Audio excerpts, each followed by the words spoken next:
Kamusta? Ako po si Dr. Mila de la Paz at sa loob ng mahigit 30 taon, inilaan ko ang aking propesyon sa kalusugan ng mga kababaihan na may espesyal na focus sa pagtulong sa kanila na harapin ang mga pagbabago na kaakibat ng pagtanda upang mapanatili nila ang kanilang sigla at kagalingan. Si Aling Elena ay 68 taong gulang nang una siyang pumasok sa aking klinika sa Makati. Isa siyang retiradong guro matalino at alisto na nagpalaki ng 3 anak at nag-asikaso ng isang abalang tahanan sa loob ng maraming dekada. Tumingin siya ng diretso sa aking mga mata at sinabing, "Dok, nakayanan ko ang mga classroom na puno ng magugulong bata. Pinagsabay-sabay ang mga schedule at inalagaan ang lahat, pero walang naghanda sa akin para dito. Pakiramdam ko, para na lang akong hangin. Hindi ko na matandaan kung kailan ako huling nakaramdam ng pagnanasa." Sinabi niya yon na parang nagkukumpisal ng isang terribleng sikreto. Heto ang katotohanan na marahil ay hindi sasabihin sa inyo ng maraming doktor. Ang pagkawala ng gana sa pakikipagtalik ay hindi obligadong bahagi ng pagtanda. Ito ay isang babala, isang senyales mula sa iyong katawan na mayroong hindi balanse. At ang pinakamasaklap karamihan sa mga kababaihan ay tinatanggap na lang ito ng tahimik. Sumusuko sila nang hindi man lang lumalaban. Kailangan ng matapos? Yan ngayon. Ako po si Dr. de la Paz at ginugol ko ang mga dekada sa pagiging espesyalista sa kalusugan ng kababaihan na tumutulong sa libu-libong babae na edad 60 pataas na maibalik ang kanilang enerhiya, kumpiyansa at oo ang kanilang libido. Ang mga natutunan ko sa prosesong ito ay ikinagulat maging ako. Hindi lang ito tungkol sa mga hormone level o mga cream. Ito ay tungkol sa muling pagkuha ng kontrol sa 5 aspeto ng iyong buhay na madalas nakakaligtaan. Karamihan sa mga kababaihan ay walang ideya na ang 5 simple at natural na pagbabagong ito na madalas binabaliwala sa loob ng maraming taon ang susi sa muling pagpapaningas ng pagnanasa, pagpapanumbalik ng koneksyon at paggising na puno ng sigla sa buhay. Ang nakakatawa, bawat babaeng sa wakas ay natututo nito ay iisa lang ang sinasabi. Bakit ngayon lang may nagsabi sa akin nito? Malalaman ninyo ang eksaktong mga hakbang na ginamit ko sa mga kababaihan na nasa edad 60s, 70s at kahit 80s upang maibalik ang intimasya sigla at ang kanilang pagkakakilanlan. At ang pinakamagandang bahagi, hindi pa huli ang lahat. Pero bago ko ipakita sa inyo ang 5 sikreto, kailangan ninyong marinig kung ano ang sunod na ginawa ni Aling Elena dahil ang nangyari ay nagpabago sa lahat. Mukhang talunan si Aling Elena noong araw na yon, hindi lang dahil hindi na tumutugon ang kanyang katawan, kundi dahil pakiramdam niya ay invisible siya sa kanyang pagsasama sa sarili niyang balat kahit na tumitingin siya sa salamin. "Nandito pa naman ako," sabi niya sa akin, pero hindi ko na maramdaman na ako pa rin ito. Sinabi ko kay Aling Elena ang isang bagay na sinabi ko na sa daan-daang kababaihan, ang pagnanasa ay hindi namamatay sa pagtanda. Namamatay ito kapag nakalimutan nating pakainin ito. Kaya tinanong ko siya ng isang tanong. "Kailan ka huling nag-umpisa ng isang simpleng mapagmahal na haplos sa iyong asawa nang walang inaasahang kapalit?" Napaiwas siya ng tingin. Hindi ko na matandaan. Doon kami nagsimula. Hindi sa isang reseta, hindi sa isang lab test, kundi sa isang nakalimutang katotohanan. Sikreto ni Shabun. Ang libido ay nagsisimula sa puso at isipan, hindi sa kwarto. Naaalala ko pa si Aling Elena na nakaupo sa silyang yon, bagsak ang mga balikat, pagod ang mga mata, mahina ang boses. Hindi lang siya nahihirapan sa pisikal. May mas mabigat siyang pinapasan ang bigat ng mga inaasahan ng lumilipas na panahon ng pakiramdam na estranghero siya sa sarili niyang katawan at sa sarili niyang pagsasama. Sinabi niya sa akin, ay hindi lang naman sa hindi na ako nakakaramdam ng pagnanasa. Parang nakalimutan ko na kung ano ang pakiramdam ng may gustuhin. Tumagos sa akin ang mga salitang yon dahil ang inilarawan ni Aling Elena ay hindi kakaiba. Ito ay sobrang karaniwan. Narinig ko na ito mula sa mga dating nurse artista, ehekutibo mga ina, na nasa bahay lang mga babaeng dating puno ng buhay, mga babaeng malakas pa rin, pero napaniwala na ang kanilang pagnanasa ay may expiration date. Sinabi ko kay Aling Elena ang isang bagay na buong puso kong pinaniniwalaan. Ang iyong gana sa pakikipagtalik ay hindi namamatay sa pagtanda. Naglalaho ito kapag naglalaho ang iyong emosyonal na koneksyon, lalo na ang koneksyon sa iyong sarili. Kumurap siya na para bang hindi pa niya naisip kailanman ang ideyang yon. Nabubuhay tayo sa isang kultura na sinasanay ang mga kababaihan na maging tagapag-alaga muna, alagaan ang pamilya, asikasuhin ang bahay, pag-aani ng loob ng iba. Kaya kapag may nararamdaman tayong sira sa ating kalooban, madalas hindi natin alam kung saan magsisimula. Ngunit ang totoo, ang libido ay nagsisimula sa isipan. Nagsisimula ito sa pakiramdam na nakikita ka, nararamdaman ka, at sa pag-alala na may karapatan ka pa ring maghangad. Hindi ko binigyan si Aling Elena ng reseta noong araw na yon. Binigyan ko siya ng isang notebook. Sabi ko, isulat mo ang 3 bagay tuwing umaga. Isang bagay na ipinagpapasalamat mo, isang bagay na hinahangaan mo sa iyong asawa, at isang bagay tungkol sa sarili mo na ipinagmamalaki mo, kahit maliit lang. Pagkatapos sabihin mo ang isa sa mga yon ng malakas sa asawa mo araw-araw. Naguluhan siya. Sa tingin mo makakatulong yan sa kama? Hindi nga, sabi ko sa kanya. Sa tingin ko makakatulong ito sa iyo na mahanap ang daan pabalik sa iyong sarili. At doon, nagsisimula ang lahat. Ilang araw ang lumipas, tumawag siya. Ginawa niya ito kahit na awkward sa simula. Sinabi niya sa kanyang asawa na gusto niya ang paraan ng paghaming nito habang nagtitimpla ng kape, na pinapahalagahan niya ang palagi nitong pagpapasok ng sulat. Noong una, ngumiti lang ito. Pero sa ika-4 o ika-5 araw, tumugon ito. Inakbayan siya. Nagtagal ito sa sala. Mas tumingin ito sa kanya.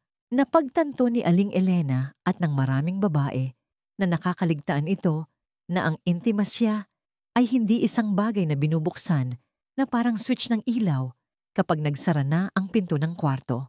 Ito ay isang bagay na nabubuo sa maliliit na sandali. Ipinapanganak ito sa paraan ng iyong pagsasalita, sa paraan ng iyong pagpapakita, sa paraan ng iyong pagbibigay pansin. Higit sa lahat ito ay tungkol sa kung paano mo tinitingnan ang iyong sarili.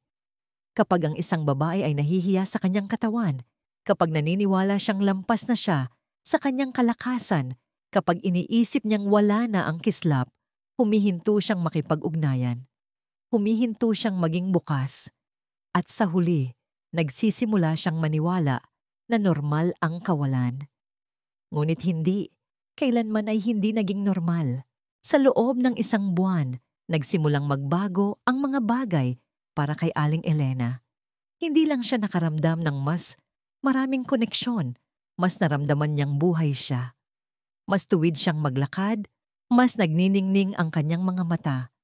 May sigla na ulit sa kanyang boses. Ikinuwento niya isang gabi, hinawakan ng asawa niya ang kanyang kamay. Habang nasa sofa, walang salita, init lang. Ilang taon na niyang hindi naramdaman iyon.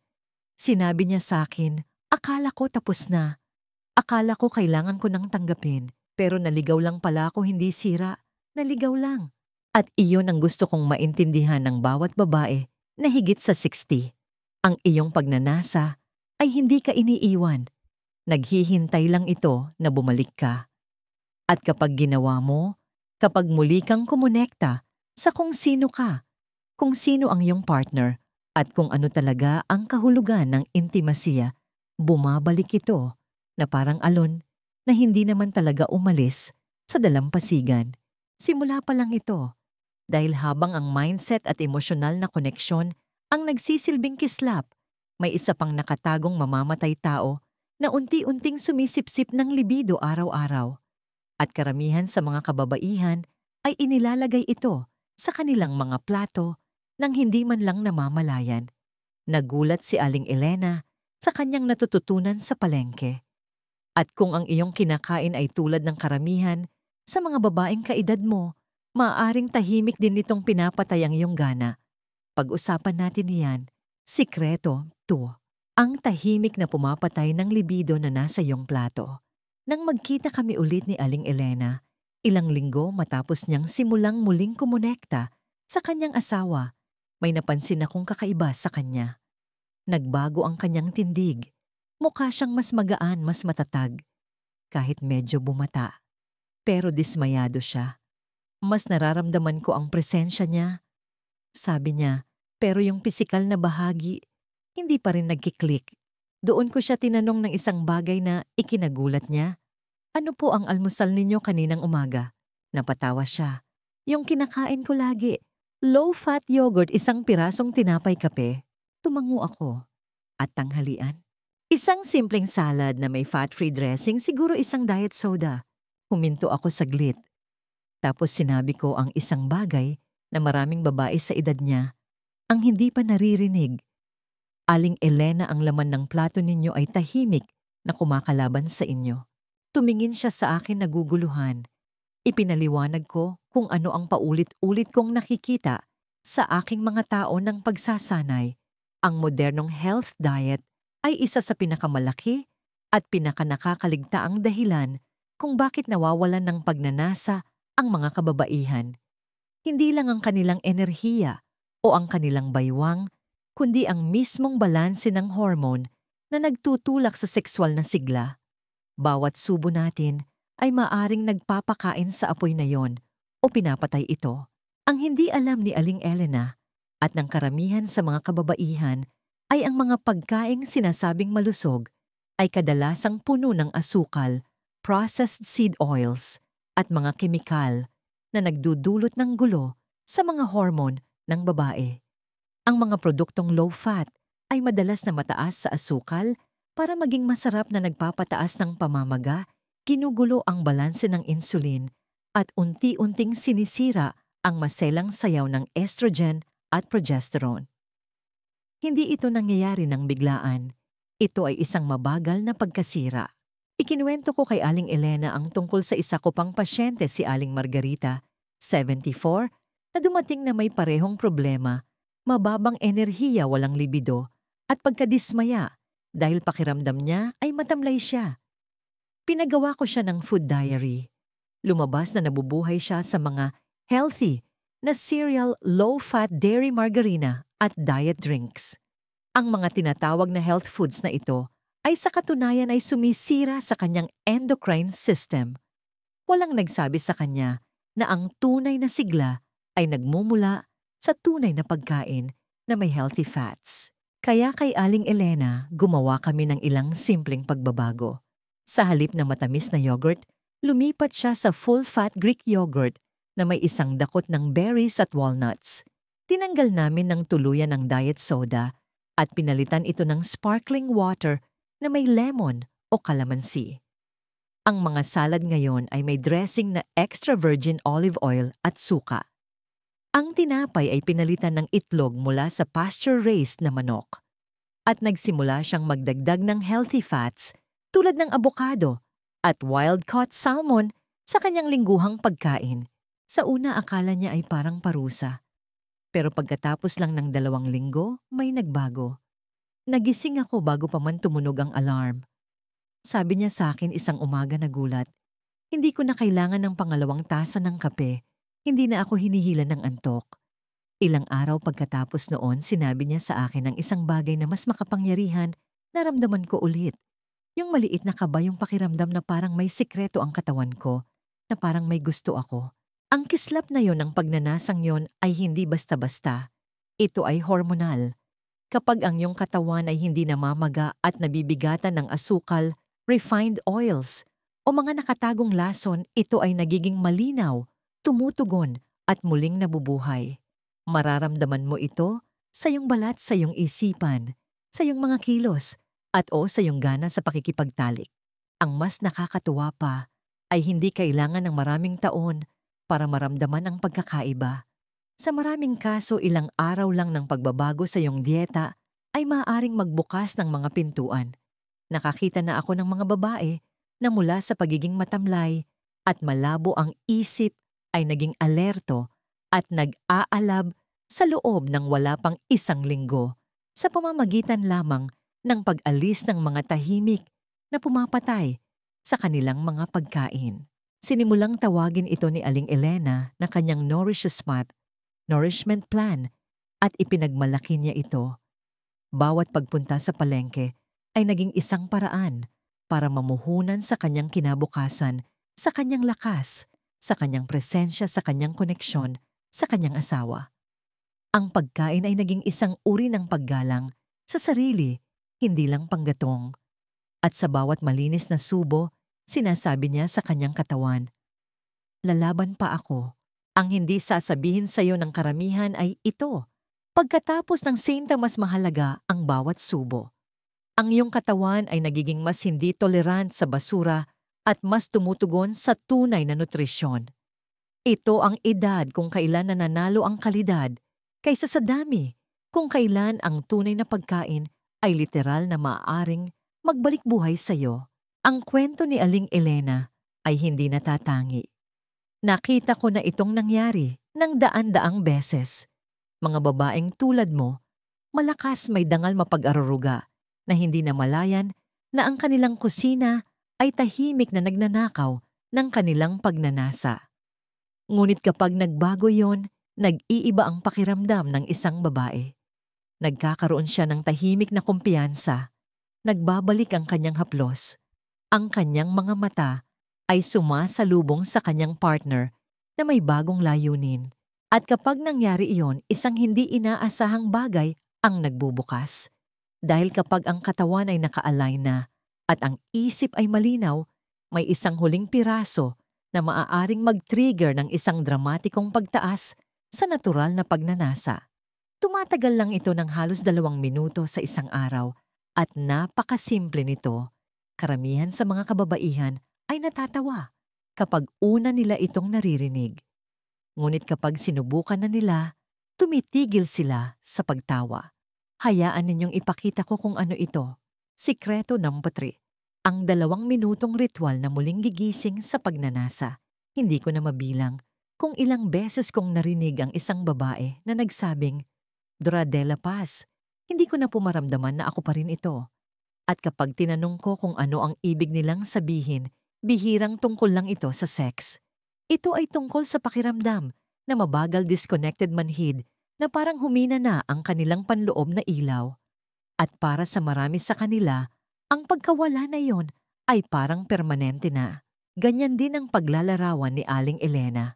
Sa puntong ito nagsimula na siyang umunlad.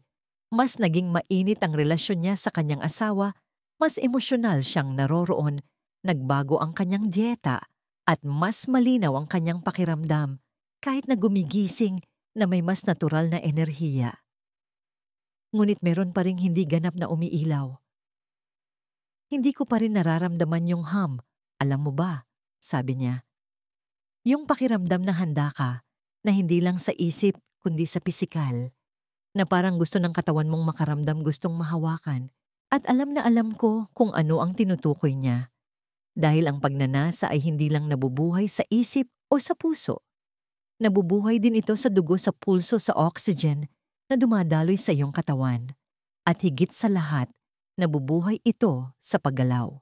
Ang totoo, karamihan sa mga matatandang kababaihan ay iniisip na kailangan mong sumali sa isang spin class o gumugol ng 1 oras sa treadmill para maibalik ang iyong enerhiya. Kaya kapag hindi nila kaya, sumusuko sila. Ngunit ang hindi nila namamalayan ay hindi kailangan ng iyong katawan ng mahaba at nakakapagod na ehersisyo. Kailangan nito ng pagiging consistent. Kailangan nito ng isang kislap. Doon ko itinuro kay Aling Elena ang isang maliit na routine na ibinigay ko na sa 12 pasyente ko, isang 2 minutong ritual na personal kong ginagawa tuwing umaga. Tinatawag ko itong pampagising para sa iyong mga hormone. Ito ay simpleng mabilis at nagpapadala ng isang napakalinaw na senyales sa iyong katawan. Buhay pa ako at handa pa rin ako. Nag-aalinlangan si Aling Elena. 2 minuto yun lang. Yun lang, sabi ko sa kanya. Pero kailangan mong gawin araw-araw. Sa unang umaga, sinimulan ko siya sa 10 mabagal at malalim na paghinga, pinalalaki ang kanyang tiyan sa bawat paghinga. Karamihan sa atin ay nakakalimutan kung paano huminga ng malalim, lalo na kapag stress. Ngunit ang malalim na paghinga ay nagtitrigger sa iyong parasympathetic nervous system. Pinapakalma nito ang isip at binabawasan ang cortisol, ang hormone na pumapatay sa pagnanasa at pagtulog.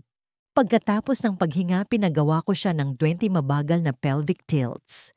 Nakahiga sa likod na kabaluktot ang mga tuhod.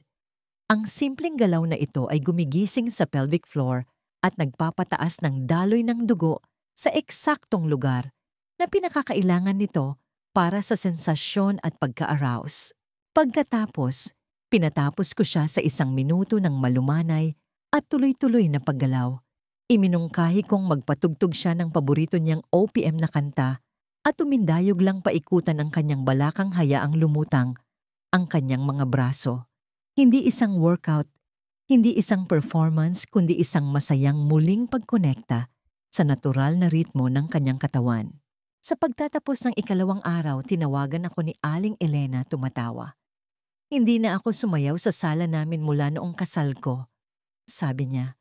Pero parang nagustuhan ko. Sa pagtatapos ng linggo, nagbago ang buong tindig niya.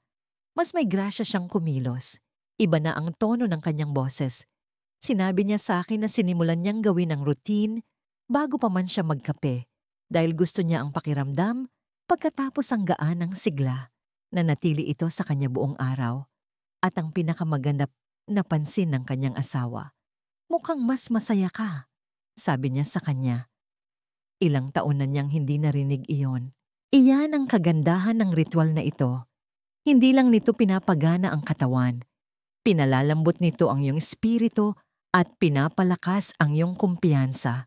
Ito ay isang paalala sa iyong sarili at sa mundo sa paligid mo na kasali ka pa rin sa laro. May tunay na siyensya din sa likod nito. Ang malumanay at tuloy-tuloy na pisikal na paggalaw ay nagpapabuti ng sirkulasyon, sumusuporta sa balanse ng hormone at nagpapataas ng nerve sensitivity, lalo na kung saan ito pinakamahalaga. Ginigising din nito ang iyong koneksyon sa sarili mong katawan, isang bagay na nawawala sa maraming kababaihan habang tumatanda. Ngunit kapag naibalik na ang ugnayang yon, nagsisimula itong lumitaw sa bawat bahagi ng iyong buhay. May mga pasyente akong nagsabi sa akin na nararamdaman nilang bumabalik ang kanilang pagiging malikhain na nagsisimula silang maglakad nang may layunin muli. Isang babae pa nga ang nagsabi sa akin, hindi ko alam kung ano ito, Dr. De La Paz, pero panay na naman ang mga pasulyap-sulyap sa akin ng asawa ko. Hindi iyon aksidente, iyon ay enerhiya, iyon ay ningning. Iyon ang nangyayari kapag ipinapaalala mo sa iyong katawan. Araw-araw na nilikha ito para sa higit pa sa pag-upo lang at paglaho. Hindi na pinalampas ni Aling Elena ang kahit isang araw pagkatapos ng unang linggong iyon. Sabi niya nagbigay ito sa kanya ng isang bagay na ikinasasaya niya, isang bagay na kontrolado niya. At iyon ang nagpapalakas sa ritual na ito. Hindi lang ito tungkol sa paggalaw. Ito ay tungkol sa muling pag-angkin ng ritmo, sensualidad at kumpiyansa. Ngunit kahit na mayroon ng pang-araw-araw na enerhiya, may isang salik na maaaring sumira sa lahat ng pag-unlad kung hindi ito pag-uusapan. Hindi ito pisikal, hindi hormonal. Ito ay isang bagay na mas malalim, isang bagay na nakakaapekto sa milyon-milyong matatandang kababaihan, ngunit bihirang matugunan. At maaaring ito na ang pinakahindi inaasahang pumapatay sa libido sa lahat. Pag-usapan natin ito sa susunod. Sikreto, Sikipangi Quarry 4. Ang kalungkutan ay pumapatay ng libido. Ang unang beses na napagtanto ko kung gaano kalalim ang epekto ng kalungkutan sa pagnanasa ng isang babae ay hindi sa isang laboratorio o sa isang aklat. Nangyari ito sa aking opisina isang maulang Miyerkules ng hapon. Isang pasyente na nagngangalang Aling Patricia, 76 taong gulang, ang nakaupo sa harap ko. Mukha siyang malusog sa papel normal, ang mga lab result, maayos ang pagkilos, walang malalaking reklamo. Ngunit nang tanungin ko kung kumusta na talaga siya, napaluha ang kanyang mga mata. May mga araw na lumilipas na wala akong matinong kausap, sabi niya. Malalaki na ang mga anak ko, wala na ang asawa ko. Minsan nakakabingi ang katahimikan. Ang ganoong uri ng katahimikan, matagal hindi nakikita masakit, ay isa sa pinakamapaanganib na puwersa na nakita ko sa mga matatandang kababaihan. Hindi ito lumalabas sa mga scan. Hindi ito may kasamang lagnat o pantal. Ngunit sumisipsip ito sa iyong spirito, dahan-dahang sinasakal ang mga bahagi mo na dating buhay na buhay, kabilang na ang iyong pagnanasa. Iniisip ng mga tao na ang libido ay puro tungkol sa mga hormone o teknik. Bahagi lang yan ng kwento. Ang mas malalim na katotohanan ay ang intimasya, koneksyon at sexual na sigla ay malalim na emosyonal na karanasan. Nakatali ang mga ito sa kung nararamdaman mong nakikita ka, pinahahalagahan at hinahaplos hindi lang sa pisikal kundi sa emosyonal. At kapag nawawala ang mga pirasong yon, sumusunod ang katawan. Kahit na ang isang malusog na puso ay mahihirapang tumibok nang may pagnanasa kung ito ay nababalot ng kalungkutan. Si Aling Elena na malaki na ang ipinagbago ay dumaan din sa pader na ito. Naibalik na niya ang emosyonal na pagiging malapit sa kanyang asawa, binago ang kanyang dieta at naging committed sa kanyang pang-araw-araw na 2 minutong ritual. Ngunit isang araw pumasok siya na mas tahimik kaysa dati. Ramdam kong may mali. Nang tanungin ko siya tungkol dito, nagkibit balikat siya. Lumipat ng bahay ang best friend ko noong 1 buwan. Hindi ko namalayan kung gaano ko pala siya mamimiss sa aming mga coffee date. Ang tahimik na ng bahay, doon ko napagtanto. Hindi lang ang kaibigan niya ang namimiss ni Aling Elena. Namimiss niya ang koneksyon mismo, samahan, kwentuhan, isang pakiramdam ng komunidad. At ilang linggo lang ang kinailangan para muling pumasok ang aninong iyon.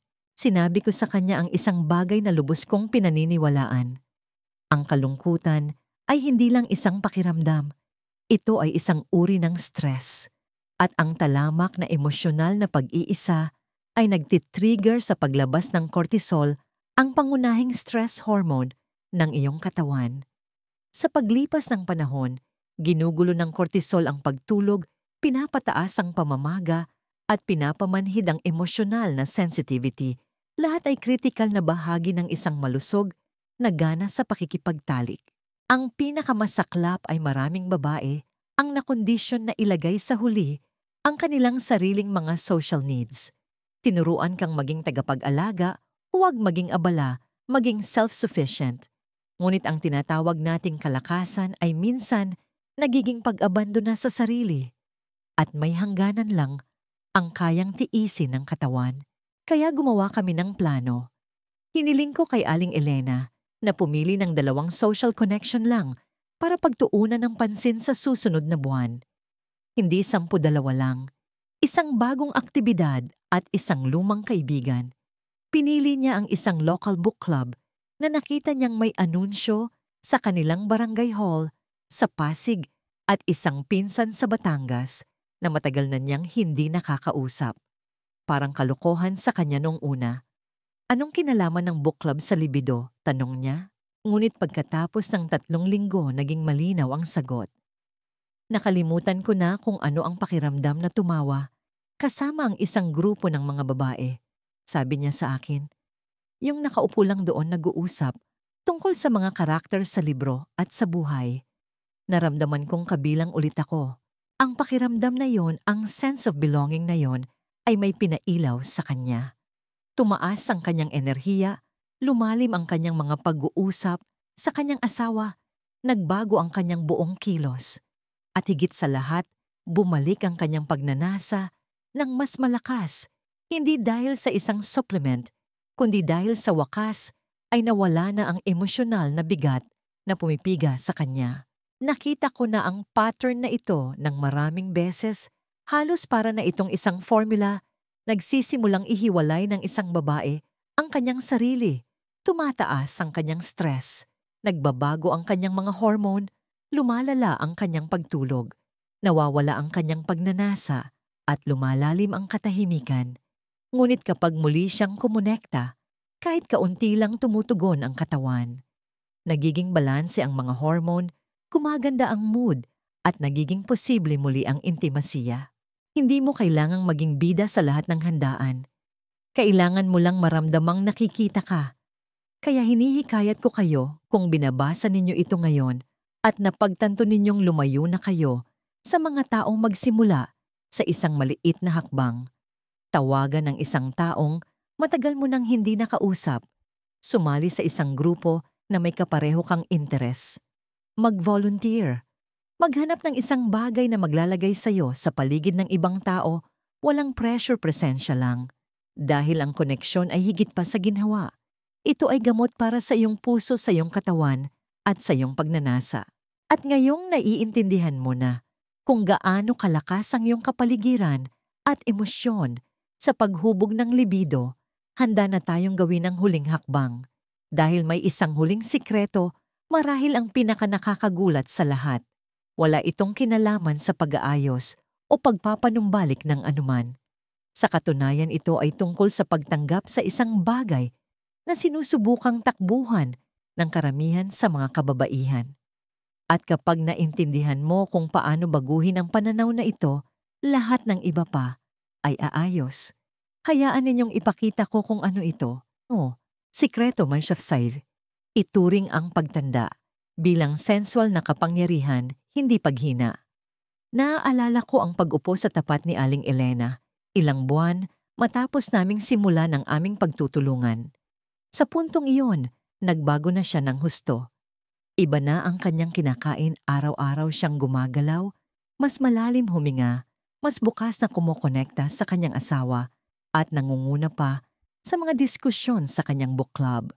Ang babaeng dating pumasok sa aking opisina na nahihiya at tila invisible ay nagsasalita na ngayon na may sigla sa boses at may layunin sa bawat hakbang. Ngunit sa araw na yon, mukha siyang nag-iisip, halos nag-aalangan. Dradela Paz, sabi niya ng dahan-dahan, bakit hindi ko alam ang lahat ng ito noong mas bata pa ako? May lungkot sa tanong na yon, isang uri ng tahimik na pighati. Isa ito sa mga narinig ko mula sa maraming kababaihan at alam na alam ko ang kanyang nararamdaman. Madaling maniwala na ang sex, intimasiya at sigla ay para lang sa mga bata. Na kapag pumuti na ang buhok at nagbago na ang hugis ng katawan, tayo ay papahina na lang. At sa tingin ko higit sa lahat, ang paniniwalang yon ang bumubulong ng lampas ka na sa iyong kalakasan, ang siyang nagpapanatili sa maraming mabubuting babae na manatiling stock. Kaya sinabi ko kay Aling Elena kung ano ang sinasabi ko sa bawat babaeng nagtanong sa akin ng parehong tanong, hindi ka nabigo, Aling Elena, ikaw ay nag-evolve. Mayroong isang salaysay na ipinapakain sa ating mga kababaihan na ang kabataan ng lahat, na ang ganda, pagiging fertile at perpektong katawan ang sukatan ng pagiging isang babae. Ngunit ang pagtanda ay hindi inaalis ang iyong kapangyarihan. Pinipino nito ito. Sa pagtanda dumarating ang pasensya, presensya, karunungan, isang mas malalim na pag-unawa sa kung ano talaga ang ibig sabihin ng intimasiya. Noong bata pa tayo, ang sex ay maaring tungkol sa pagpapatunay ng isang bagay. Kapag mas matanda na tayo, maaari itong maging malalim na emosyonal, espiritual, nag-uugnay kung hahayaan natin. At heto ang pinaka-nakakagulat para sa maraming kababaihan ng sex. Pagkatapos ng 6'2" ay maaring maging mas maganda pa. Hindi sa kabila ng pagtanda, kundi dahil dito. Nang sa wakas ay binitawan ni Aling Elena ang lumang script na ang sex ay dapat magmukha o maramdaman. Tulad noong siya ay nasa 40s, nagsimula siyang makahanap ng kagalakan sa isang bagay na upol niya iba ang mga pasulyap-sulyap sa isang silid, ang nananatiling kamay, sa ibabang bahagi ng likod, ang mga tahimik na sandali sa kama kung saan walang kailangang patunayan. Hindi na siya humahabol sa performance, nag-aalok na siya ng presensya at iyon ang nagpabago sa lahat. Isang gabi may sinabi sa kanya ang kanyang asawa na halos ikinaiyak niya. Sabi nito, hindi ko kailangan na bumata ka ulit. Gusto ko lang na nandito ka. At nandito ka na. Iyon ang sandaling nais kong maabot ng bawat babae. Dahil ang tunay na sexual na sigla ay hindi tungkol sa pag-abot ng perpeksyon. Ito ay tungkol sa pagiging bukas sa koneksyon, sa pagiging komportable sa iyong balat, sa pagdadala ng iyong buong sarili, mga peklat karunungan puso sa iyong partner, nang walang hiya o paghingi ng paumanhin.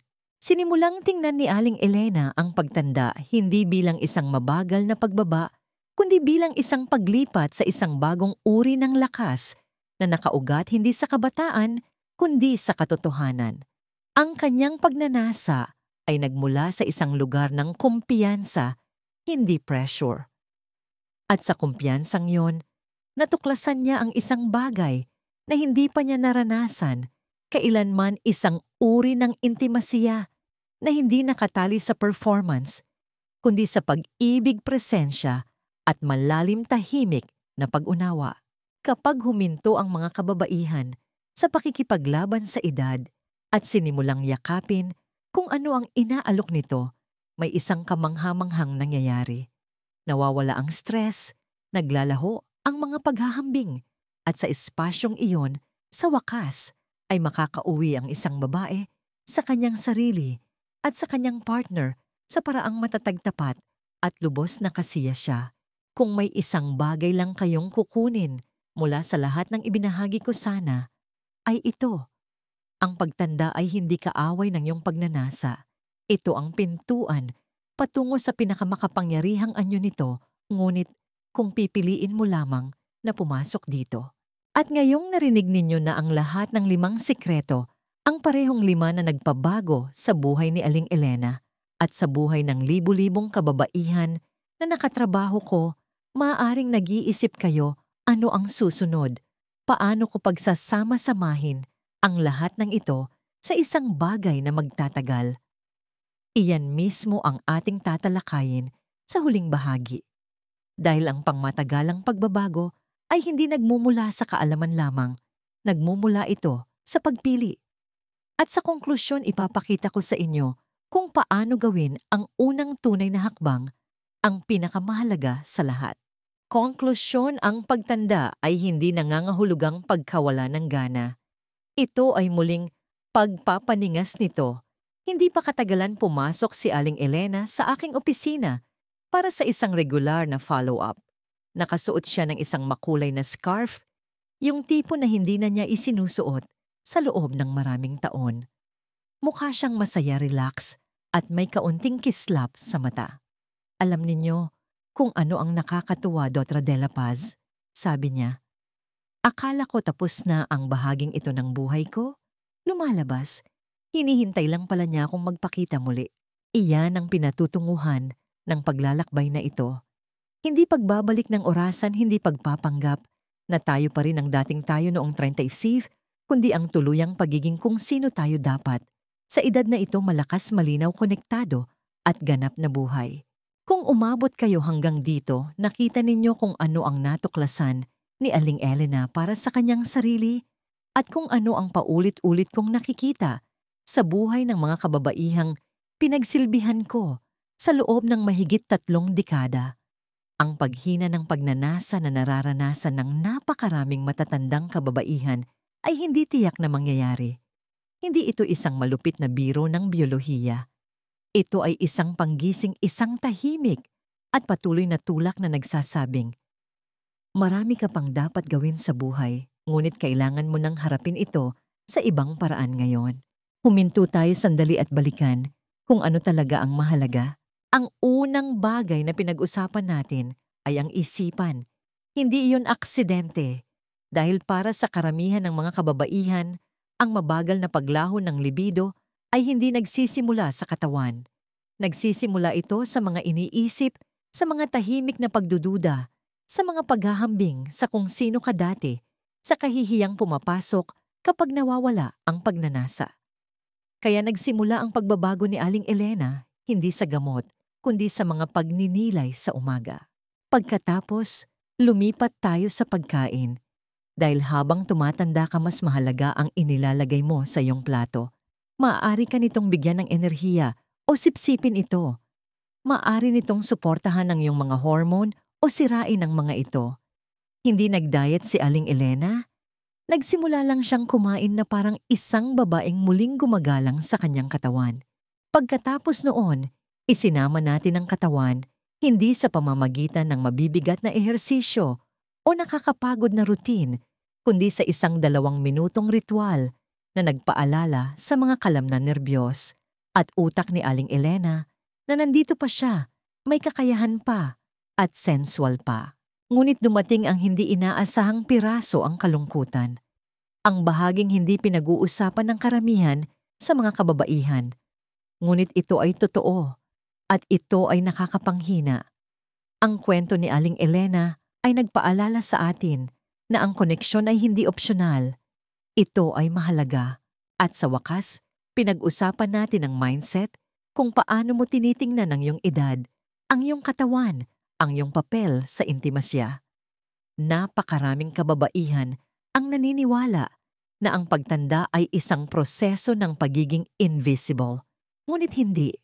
Nag-aalok ang yugtong ito ng buhay ng isang bagay na hindi kayang ibigay ng kabataan, perspektibo lalim at kumpiyansa. Kaya ano ngayon?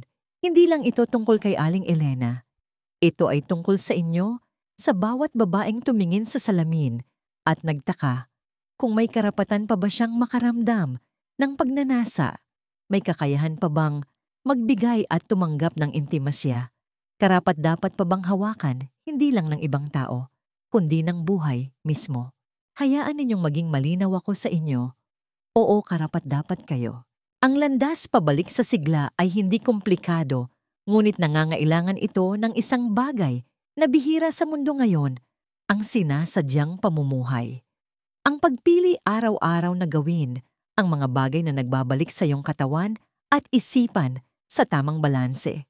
Nakatrabaho ko na ang mga kababaihan sa kanilang 60s, 70s at kahit 80s na muling pinaningas ang kanilang pagsasama, nagsimula ng mga bagong relasyon, natagpuan ang kapayapaan sa kanilang mga katawan at muling natuklasan ang mga hilig na akala nila ay wala na. Lahat sila ay may iisang pagkakatulad, tumanggi silang maniwala na ang pagtanda ay nangangahulugang pagsuko. Maaaring isang hakbang na lang ang layo mo mula sa muling pagdamanian. Isang malalim na paghinga, isang tapat na pag-uusap, isang sayaw sa sala, isang mas masustansyang pagkain, isang tawag sa isang taong mahalaga. Ang 5 sikretong ating natuklasan ay hindi lang mga kasangkapan. Ang mga ito ay mga paanyaya-paanyaya na bumalik sa iyong katawan, sa iyong mga relasyon, sa iyong kumpiyansa, at sa bahagi mo na naghahangad pa ring mamuhay ng lubos magmahal, ng malalim at hawakan ng mundo sa paligid mo ng may presensya at layunin. Isang mahalagang aral sa buhay na natutunan ko at nais kong ibahagi ay ito. Ang kalidad ng iyong mga huling taon ay hindi pa unang natutukoy ng iyong edad, kundi ng mga pang-araw-araw na pagpili mong mamuhunan sa iyong pisikal, mental at emosyonal na kagalingan. Hindi pa huli ang lahat para piliin ang sigla. Kaya huwag hayaang ito ay isang bagay na binasa mo lang. Hayaan mong ito ang simula ng isang bagay na iyong babawiin.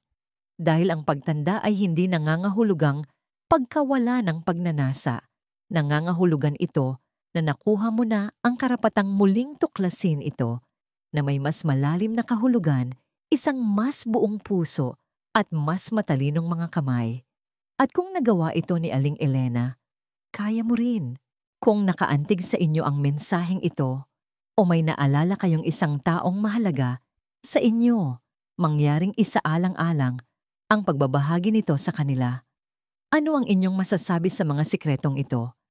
Alin ang pinakatumagos sa inyo? Pakiiwan ng komento sa ibaba. Gusto kong marinig ang inyong saloobin. At kung nakakatulong sa inyo ang ganitong uri ng impormasyon, isaalang-alang ang pag-subscribe para sa mas maraming kaalaman sa pamumuhay ng pinakamagandang buhay sa anumang edad. Tulungan natin ang mas maraming kababaihan na muling matuklasan ang lakas, intimasiya at enerhiya na dala-dala pa rin nila sa kanilang kalooban. Hindi pa huli ang lahat para baguhin ang mga bagay. Minsan isang kwento lang ang kailangan para magsindi ng kislap.